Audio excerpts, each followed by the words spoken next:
আমাদের এমন কোনো আচরণে যেন সরকার অসন্তুষ্ট না হয়।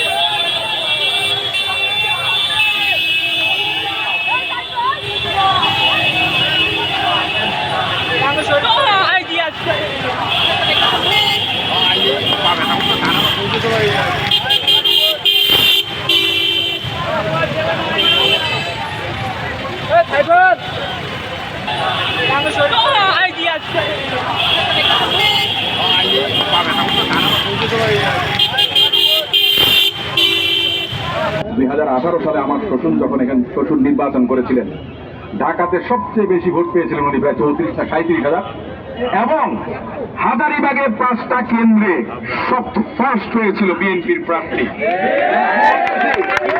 জিতলেন কি জিতলেন না, এই জন্য হাজারীবাগের ভাই বোনদের কাছে কৃতজ্ঞতা জানাই, আপনাদের কাছে কৃতজ্ঞতা বেশি করে রাখি। আমি পঞ্জাব মাহমুদ্দিন স্যার যখন ইলেকশন করেছিলাম তখন আমি মনে করেন যে কয়েকটা সবাই স্যারের সঙ্গে আমি অ্যাটেন্ড করেছিলাম। আমার শ্বশুরের ইলেকশন তখন নবাবগঞ্জ 2008 সালে। ম্যাডাম ফোন করে বললো যে তুমি কোথায়, আমি বললাম নবাবগঞ্জ। তো তোমার এখানে থাকতে হবে না, তুমি খন্দকার সাহেবের জন্য যাও, কাজ করো। তো যাই হোক, আমি আমার কথা বেশি বাড়াবো না। আমাদের এমন কোনো আচরণে যেন সরকার অসন্তুষ্ট না হয়, আমাদের সবাইকে কিন্তু সেটা খেয়াল রাখতে হবে। কারণ আমাদের নেতা ভারপ্রাপ্ত চেয়ারম্যান জনাব তারেক রহমান সাহেব এখনো দেশের বাইরে আছেন।